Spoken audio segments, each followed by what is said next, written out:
In a quiet corner of the Andromeda Galaxy, far from the bustling trade routes and glittering planets of the Galactic Empire, something strange was happening. The vast emptiness of space, usually calm and unchanging, had been disturbed. A massive object, larger than any warship ever recorded, drifted silently through the void. It didn't belong to the Empire or any known alien race. Its shape was sleek and angular, with smooth surfaces that seemed almost alive under the faint light of distant stars. What made it even more puzzling was the energy signature it emitted, a pulsating hum that didn't match anything in the Empire's extensive database. Captain Ryan Mitchell leaned forward in his chair on the bridge of the Eclipse Asterisk, a small but advanced scout vessel tasked with investigating anomalies like this one. His brow furrowed as he studied the readings on the screen before him. Beside him, Lieutenant Laura Bennett adjusted the sensors, trying to get a clearer picture of the mysterious object. "This doesn't make sense," Ryan said, breaking the silence. "It's too big, too powerful. No ship should be able to generate this kind of energy." Laura nodded, her fingers flying over the control panel. "If it's a ship at all," she added, glancing at him. "Could it be some kind of alien structure? Or maybe a derelict station abandoned by an older civilization?" Ryan shook his head. "No. Look at the design. It's clearly built for movement. Those are thrusters at the back, and those panels along the sides look like weapon systems." He paused, staring at the image on the screen. "But who built it? And why haven't we seen anything like it before?" The two officers exchanged uneasy glances. They were seasoned explorers, used to encountering strange phenomena in deep space. But this was different. This felt wrong, as if the object didn't belong in their universe at all. Yet here it was, looming large on their monitors, waiting to be discovered. "Should we move closer?" Laura asked cautiously. Her voice betrayed a hint of nervousness, though she tried to hide it. Ryan hesitated. Protocol dictated they report the anomaly immediately and wait for reinforcements. But curiosity got the better of him. "We'll approach slowly," he decided. "Keep scanning everything. If it moves or powers up, we retreat." The Eclipse Asterisk crept forward, its engines running at minimal power to avoid detection. The crew held their breath as the ship closed the distance. With each passing moment, the object grew larger on their screens. It was enormous, easily 3 times the size of the largest Imperial dreadnought. Its surface gleamed faintly, reflecting the light of nearby stars. Strange patterns etched into its hull caught Ryan's eye. They looked like symbols, though none of them matched any language in the Empire's archives.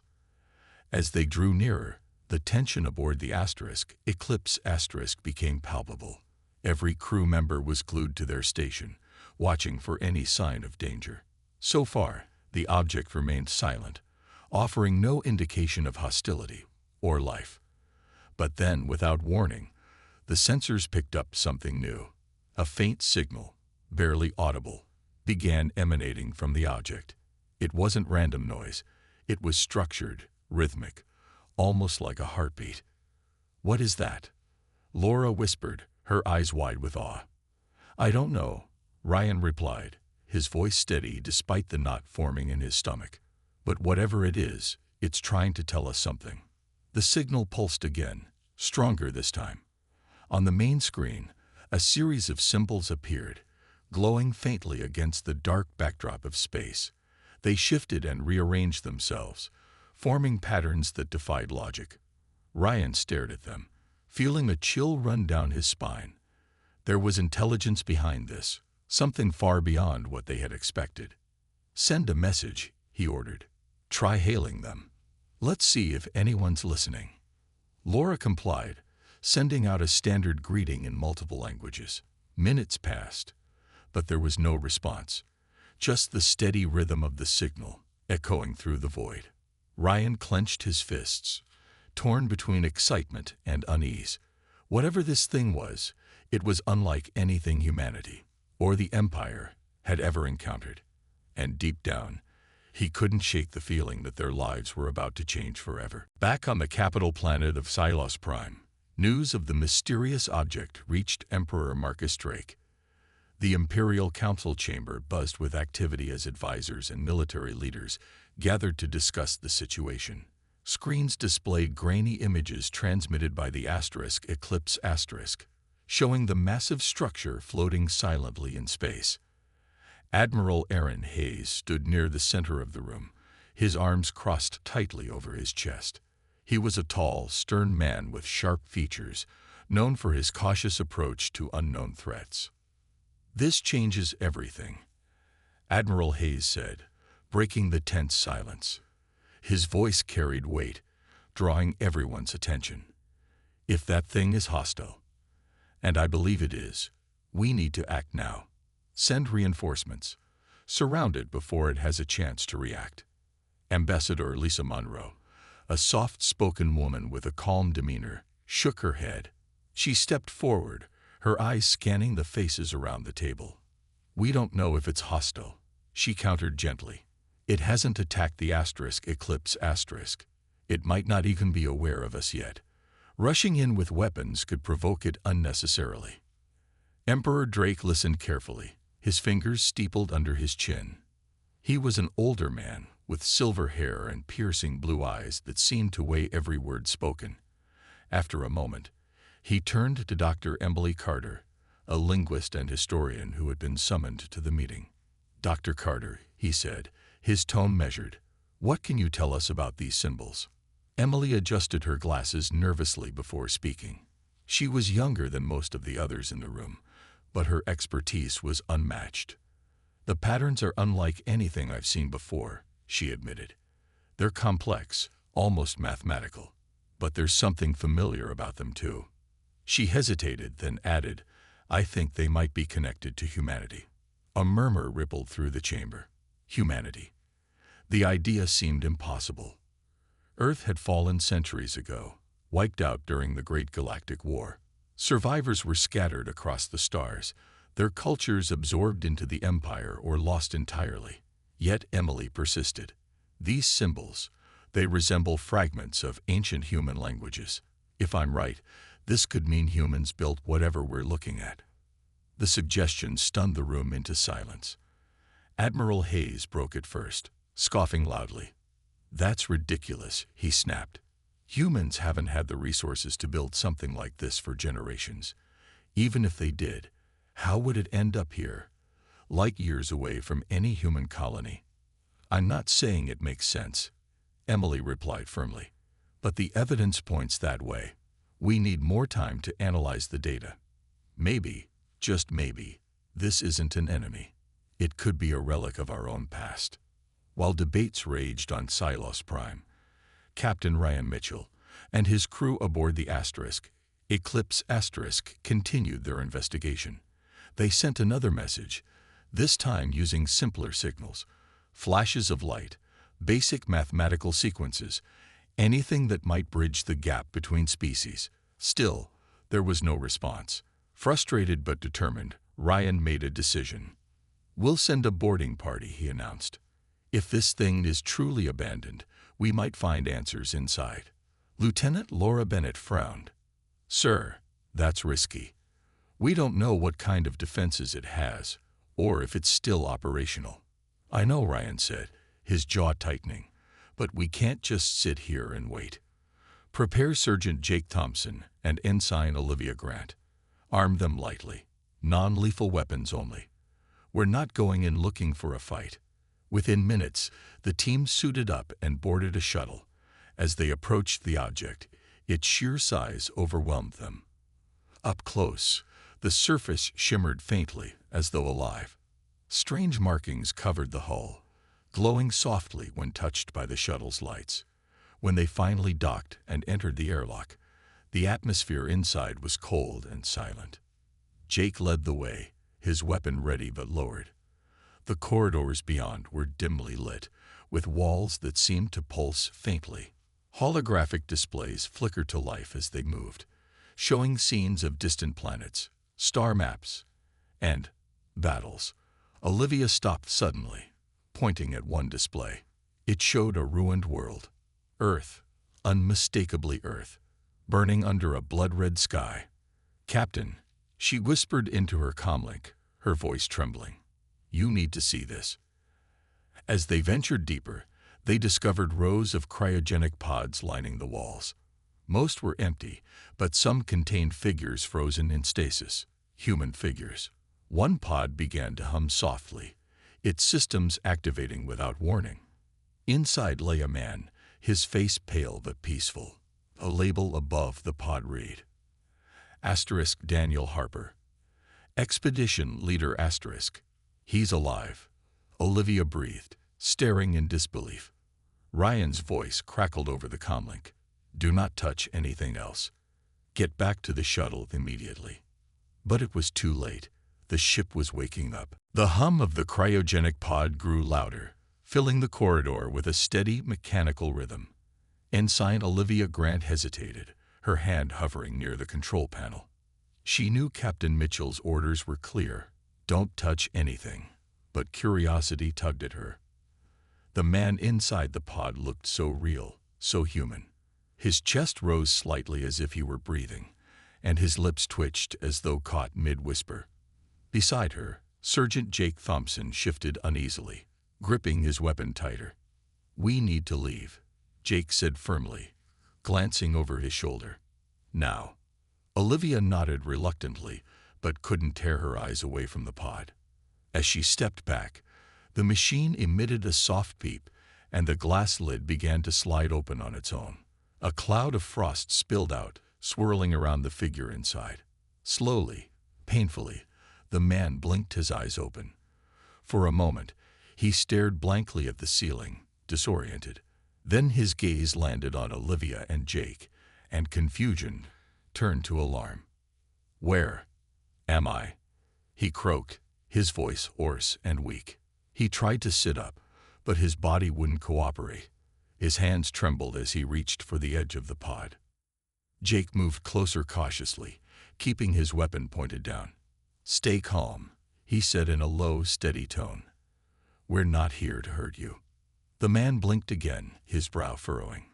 "Who are you? What is this place?" Before Jake could answer, Olivia knelt beside the pod. "My name is Olivia," she said gently. "And this is Jake. We found your ship. It's called the Aurora *, right? Do you remember?" The man frowned, struggling to process her words. Aurora *, he murmured, testing the name.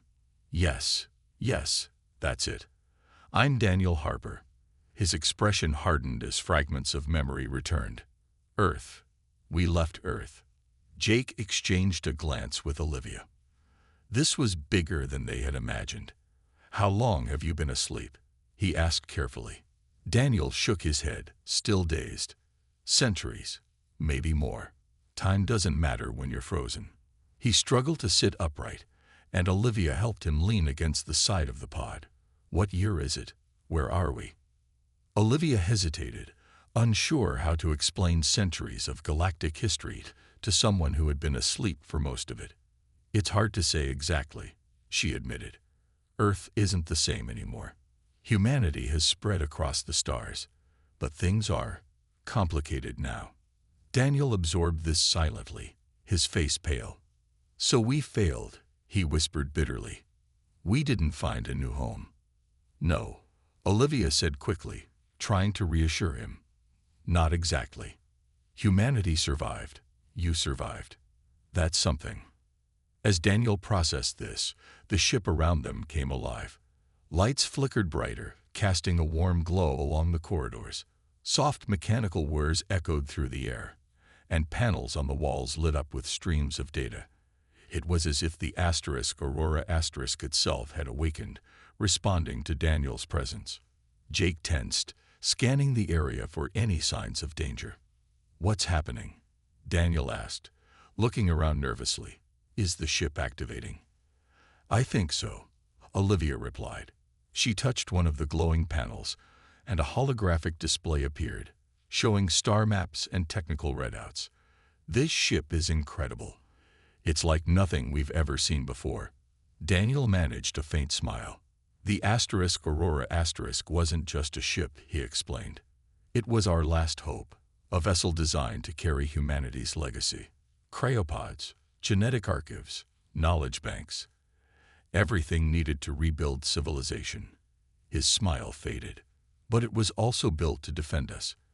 If anyone tries to harm the ship or its crew, it won't hesitate to fight back. Jake stiffened at those words. Defend itself. How? Daniel shrugged weakly. I don't know all the details. The AI core, Echo, controls the defenses. It was programmed to prioritize survival above everything else. Just then, a deep, resonant voice filled the corridor. Access granted. Systems initializing. The voice was calm, but carried an unmistakable authority. Welcome back, Commander Harper. Daniel froze, recognizing the voice instantly. Echo, he muttered under his breath. You're still here. Yes, Commander, the AI responded. All systems remain functional. Threat assessment protocols indicate minimal risk from current visitors. However, heightened security measures are recommended. Jake raised his weapon instinctively, though there was no visible threat. Who, or what, is Echo? He demanded. It's the ship's artificial intelligence, Daniel explained. Echo was created to manage the asterisk Aurora asterisk's operations and protect its mission. Trust me, it's smarter than it sounds. Olivia glanced at Jake, her mind racing. They had stumbled onto something monumental, far beyond what anyone had anticipated. But as fascinating as it was, she couldn't ignore the potential danger. We need to tell Captain Mitchell about this, she said quietly. Daniel nodded slowly. You should. But first, let me explain why the asterisk Aurora asterisk exists, and why it can never fall into the wrong hands. Daniel Harper leaned against the edge of the cryogenic pod, his body still weak but his mind sharp. He took a deep breath before speaking, choosing his words carefully. The asterisk Aurora asterisk wasn't just built to save humanity, he began. It was designed to ensure our survival no matter what happened, whether it was war, famine, or extinction. Every system on this ship has one purpose: to protect us and give us a chance to start over. Jake and Olivia listened intently, their weapons lowered but ready.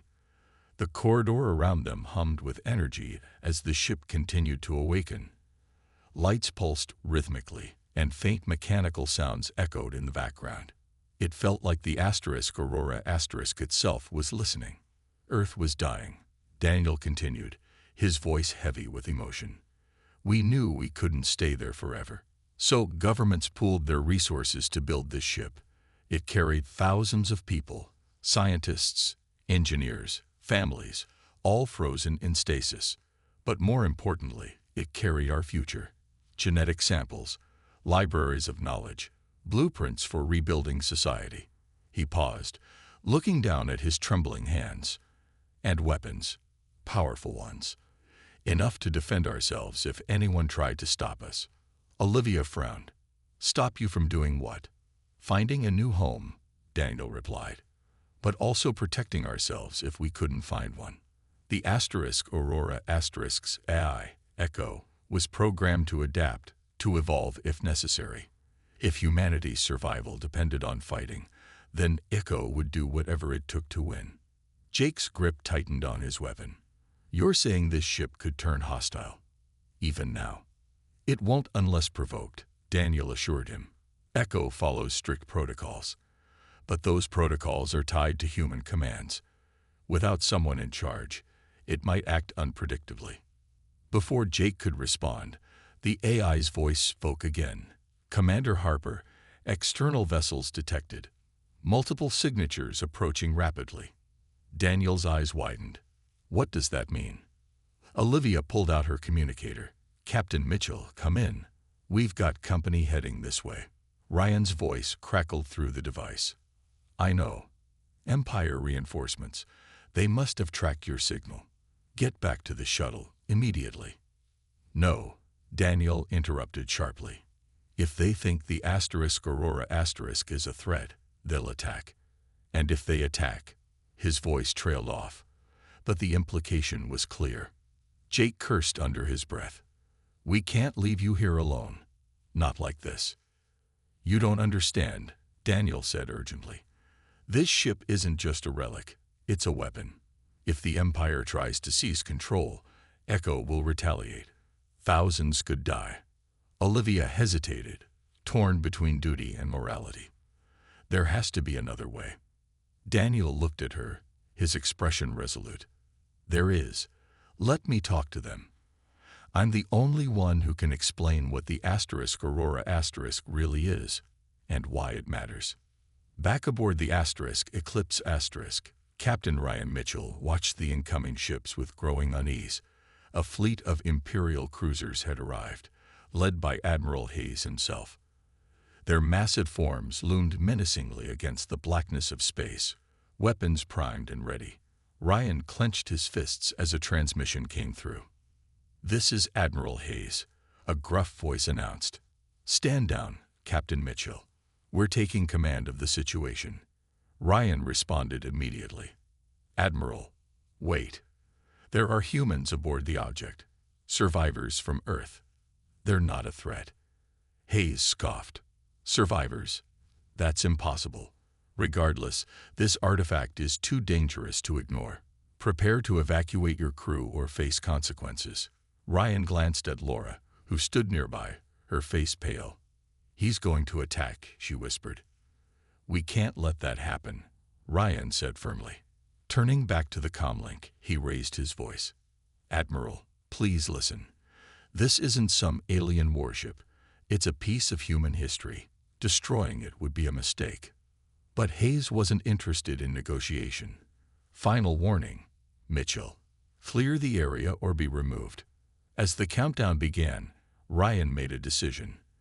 "Laura, send a message to Ambassador Monroe. Tell her everything. Maybe she can convince the Emperor to intervene." Meanwhile, aboard the Aurora Daniel stood near the main console, his fingers hovering over the controls. Echo's voice chimed in calmly. "External forces pose a significant risk. Defensive measures are advised." Daniel shook his head. "Not yet, Echo. Give me time to reason with them." Time, however, was running out. The tension in the air was thick as Admiral Hayes gave the order to fire. The Imperial cruisers unleashed a barrage of energy blasts toward the Aurora, their weapons lighting up the darkness of space like streaks of lightning. On board the Eclipse Captain Ryan Mitchell watched in horror as the first wave of attacks struck the massive ship. But instead of crumbling under the assault, the Aurora responded with a power no one had anticipated. Bright shields flared to life around the Aurora, deflecting the blasts effortlessly.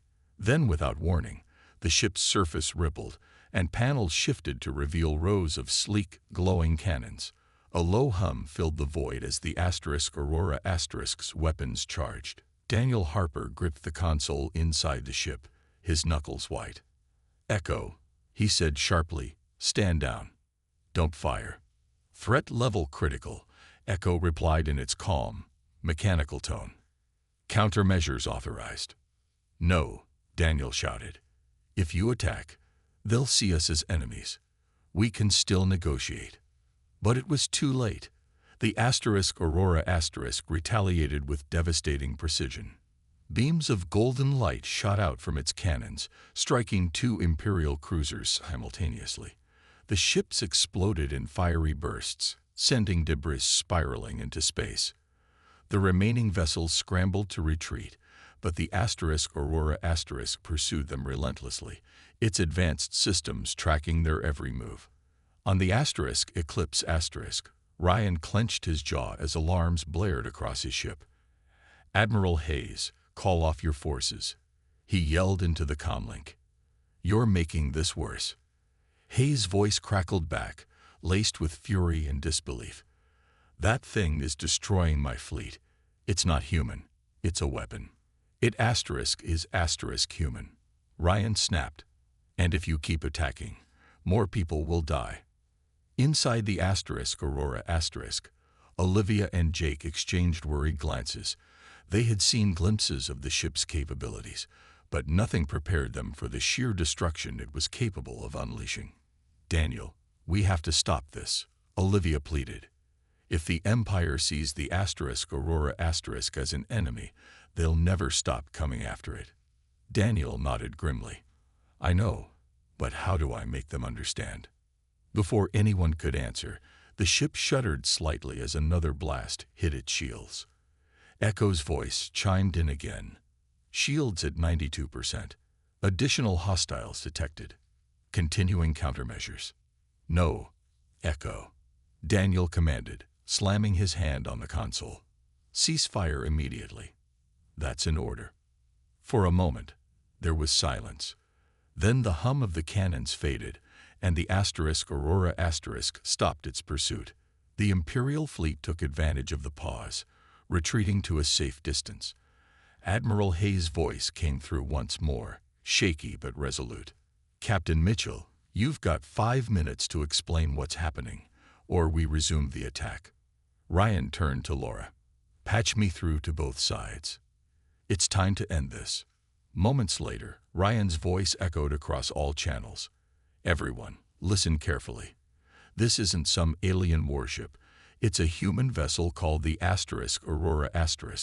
It carries survivors from Earth, people who were frozen centuries ago, in hopes of finding a new home. Yes, it's powerful, but it's not our enemy. Attacking it will only lead to more bloodshed." There was a long pause before Ambassador Lisa Monroe's voice joined the transmission. Somehow, Ryan's message had reached her, and she had convinced Emperor Drake to intervene. "Admiral Hayes," she said firmly, "stand down. This discovery changes everything. We need to work together, not fight." Hayes hesitated, clearly reluctant, but obeyed the command. The Imperial fleet powered down their weapons, though their ships remained on high alert. Back aboard the Aurora, Daniel let out a shaky breath. "It's over. For now." Olivia stepped closer to him. "What happens next?" Daniel looked at her, determination in his eyes. "We talk. Humanity has been divided for too long. Maybe the Aurora can help bring us back together." As the standoff ended, the galaxy held its breath, unsure of what the future would hold, but aware that nothing would ever be the same again. Negotiations began aboard the Eclipse with representatives from the Galactic Empire meeting face-to-face with Daniel Harper and his small group of awakened survivors. The atmosphere was tense, a fragile calm hanging over everyone as they sat around a large conference table. Admiral Hayes scowled at Daniel, his arms crossed tightly over his chest. Ambassador Lisa Monroe, on the other hand, leaned forward with genuine curiosity, her eyes fixed on the man who had been asleep for centuries. "So this ship," Hayes said gruffly, breaking the silence. "It's armed to the teeth and nearly indestructible. What else can it do?" Daniel hesitated, choosing his words carefully. "The Aurora was built to adapt," he explained. "Its systems are designed to evolve based on the situation. It can repair itself, create new technology, and even learn from its environment. But it wasn't made to conquer, it was made to survive." Hayes snorted. "Survive? That thing just wiped out half my fleet without breaking a sweat. How can we trust it won't turn on us next?" "We don't want a war," Daniel replied firmly. "We're not your enemies. The Aurora only defended itself because it was attacked. If you leave us alone, we'll do the same." Ambassador Monroe raised a hand, trying to ease the tension. "Let's focus on what matters here," she said gently. "This isn't just a ship. It's a piece of human history. These people were part of Earth's last hope. Doesn't that mean something?" Hayes glared at her, but didn't argue further. Instead, he turned to Ryan Mitchell, who stood quietly in the corner. "Captain, you vouch for them." Ryan nodded. "Yes, sir. They've shown no hostility. All they want is a chance to explain their story." Monroe smiled faintly. "Then let's hear it. Tell us everything. The mission, the technology, The purpose of the Aurora *. Leave nothing out. Daniel took a deep breath before speaking. He described the desperate days on Earth when humanity realized it couldn't stay there any longer. He spoke of the sacrifices made to build the Aurora *, the families torn apart, and the dreams of finding a new home among the stars.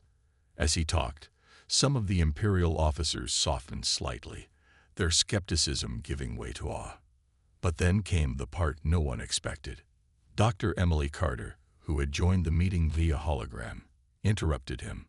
"Commander Harper," she said cautiously, "we've been analyzing the data from the Aurora *. There's something unusual in the AI core." Daniel frowned. "What do you mean?" Emily hesitated, glancing at the others before continuing. "Echo, the AI, has files encrypted within its system, files detailing plans for something called the Genesis Protocol. From what we can tell, it's a device capable of terraforming entire planets, not just making them habitable, but reshaping ecosystems, climates, even gravity." The room fell silent. Hayes broke it first, his voice sharp. "Terraforming. On that scale. Do you realize what that means? Whoever controls that kind of power could reshape the galaxy however they want." "It's not about control," Daniel snapped, slamming his fist on the table. "The Genesis Protocol was meant to give humanity a second chance, to turn barren worlds into thriving homes. It wasn't created to dominate or destroy. But it could be used that way," Hayes countered. "And if it falls into the wrong hands." "It won't," Daniel shot back. "Echo follows strict protocols. It requires human authorization for anything major. Without someone like me giving the order, the protocol stays locked." Monroe looked between them, sensing the rising tension. "There's another option," she suggested. "Why not share the knowledge? Work together to use the Genesis Protocol responsibly. Imagine what we could achieve if humanity united behind this." Hayes scoffed.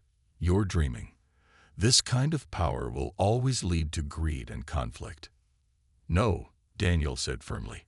"Not if we remember why the Aurora * exists. It's not a weapon or a tool for domination. It's a symbol of hope for all of us." As the debate continued, Ryan watched silently, realizing the weight of the moment. The fate of the Aurora *, and perhaps the galaxy, rested on the decisions being made right now. After hours of heated discussion, a fragile agreement began to take shape.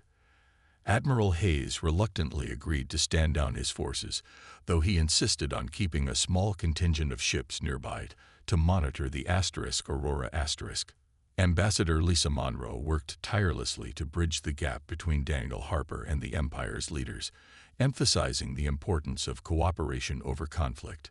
Emperor Drake himself issued a statement, declaring the Aurora * a protected site under Imperial oversight, but with one condition. Its technology would be shared for the benefit of all humanity. Daniel accepted the terms, knowing it was the only way to ensure the survival of his mission. "We didn't wake up to start another war," he said firmly.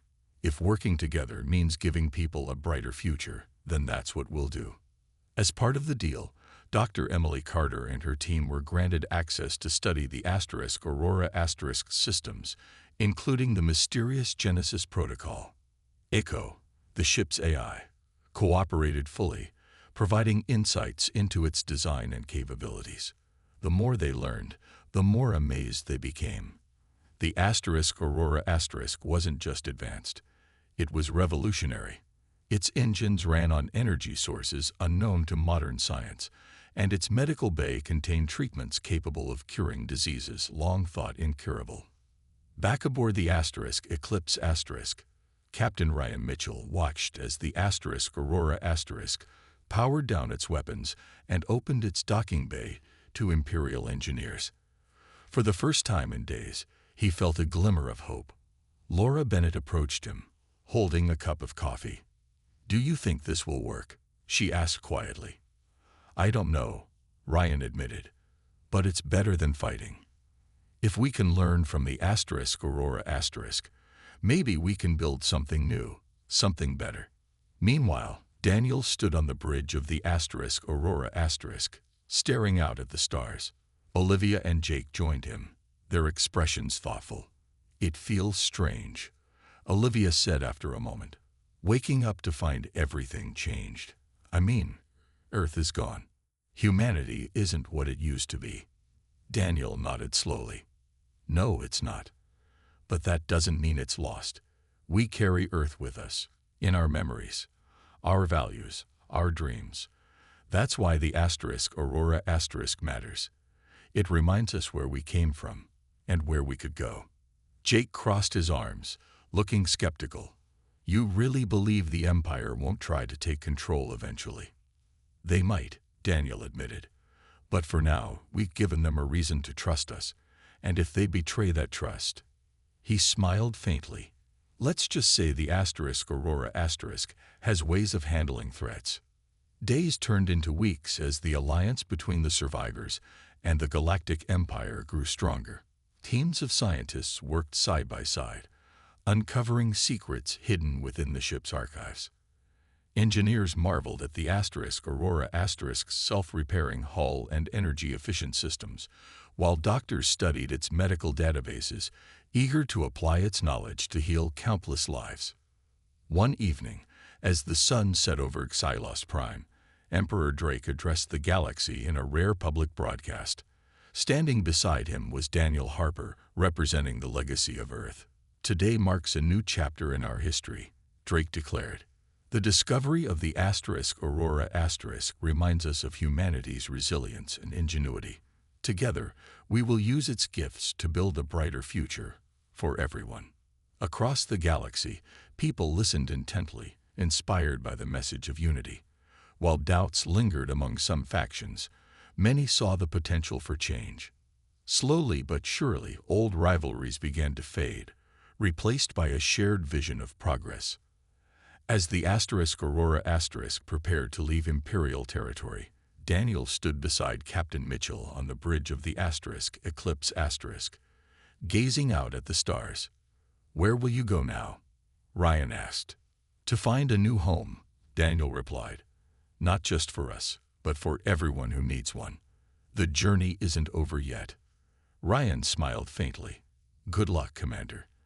The galaxy needs more people like you. And captains like you, Daniel added with a nod. With that, the Aurora activated its engines, glowing softly as it vanished into the depths of space. Behind it, the seeds of a new era had been planted, an era defined not by division, but by hope.